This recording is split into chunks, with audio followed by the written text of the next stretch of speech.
Hello everyone, today we will answer the question, can a new Western Star rescue an old Western Star? First we'll recover the TwinSteer 6900 from where it's broken down on Island Lake.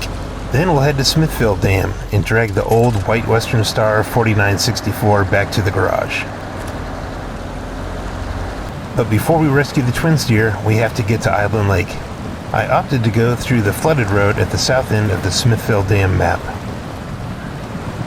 Initially, I used the 49X to tow the 47X, but eventually had to switch them around when the 49X bogged down right at the swamp exit.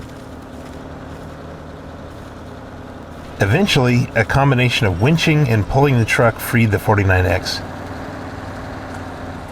On the way to the exit, I attached this repair trailer to the 49X. Arriving in Island Lake, I took the road immediately to my right, running north to the northeast corner of the map. I passed through another of the easiest watchtower unlock zones. When I neared the TwinSteer, I pulled off to the side so I could move the maintenance trailer closer with the 49X. Without a load on the fifth wheel, the 49X feels like it has less traction than the 47X, despite having better tires. I don't know why I didn't just hit repair all here. I think it's a legacy of usually having less repair points to work with while trying to get a truck moving. A fully repaired and fueled 6900 TwinSteer tows pretty well, after you turn the engine on.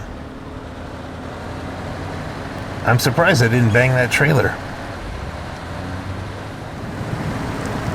The 47X, 49X, and 6900 are all rear-wheel drive, though only the 49X has off-road tires. These two are both equipped with all-terrains. I recorded this before the recent update that gave all-wheel drive to the Wolfpack trucks. Still, rescuing the 6900 with rear-wheel drive and all-terrain tires was pretty easy. Dragging the white Western Star back to the garage will not be. I could have recovered the TwinSteer back to the garage, but I wanted to use it for part of one of the contracts in Island Lake, so I towed it back to my makeshift base. We just passed a driveway bordered by a picket fence that I'd like to park the TwinSteer on. First, I need to pull forward. The turning circle on this guy is huge.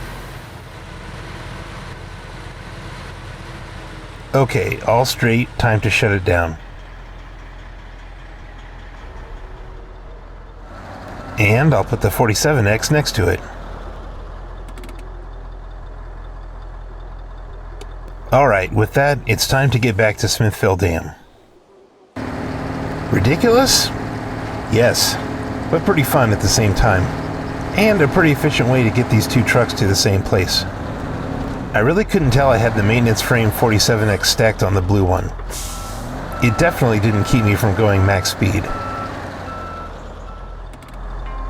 Now, I just need to unload the red one. Wow. Well, I guess that will do it. I'm glad the boss didn't see that. Trail is ahead across the road. It starts going downhill quickly, literally, and gets pretty twisty. I have to go slowly between these rocks. This truck isn't exactly short either with those two pusher axles.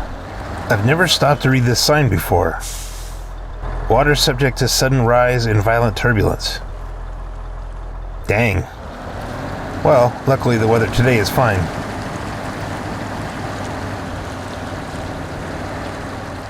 Nice of someone to leave this fixer-upper here amongst the trees. Hopefully they signed the back of the title. Okay, it's way easier to tow a vehicle that's up and running, so I dumped all the repair points available on the maintenance frame into this old Western Star. That means it's driving, but still has one flat tire and no suspension. But it's enough for me to tow it with the 47X, though I'm having to do a lot of winching. I recovered the 47X back to the garage to put in the big engine and refill the maintenance frame. Having the old Western Star completely repaired is going to help me tow it up that hill. Fast forward back to the stuck 4964.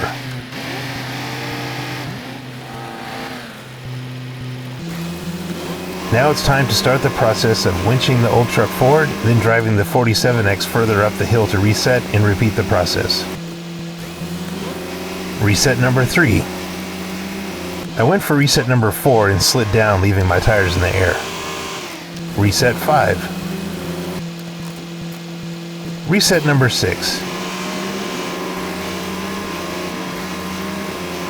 Reset number 7. And finally, I'm able to tow it with just the vehicle, without having to winch. I could tow it all the way back to the garage on a winch line, but I wanted to showcase the 47X in a different way, so I'll be dragging it up onto the flatbed. Without being able to change trucks and drive it up, I'll have to winch it. I'm able to get it most of the way on, but can't quite get over the hump. Raising the ramp makes snugging it up to the back of the cab easy. Now to flatten out the deck. That's better. Time to go. Whoa, I forgot to pack the truck. Okay, well, packed trucks is not an option. Hopefully, the winch line holds it onto the bed. Top gear through mud? No problem. Similar to when I had the maintenance frame 47X loaded onto this one, having the 4964 up top doesn't seem to affect the truck's performance. Me trying to get a cool camera angle and crashing into a rock affects the performance slightly, but not enough to prevent the 47X from bringing this old truck back to the garage. Nice. Now to gently unload the white Western Star. Or we can do it that way. So, can the new Western Stars rescue the old ones? Unequivocally, yes. I was able to complete both these missions with rear-wheel drive and all-terrain tires. Admittedly, it was a bit of a grind, but fully doable, especially rescuing the 6900 TwinSteer.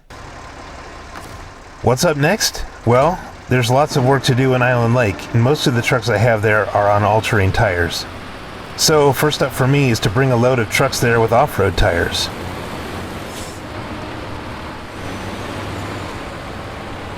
That was easier said than done. If you like this video, give it a thumbs up, a comment, or consider subscribing. Thank you for watching, and I'll see you next time.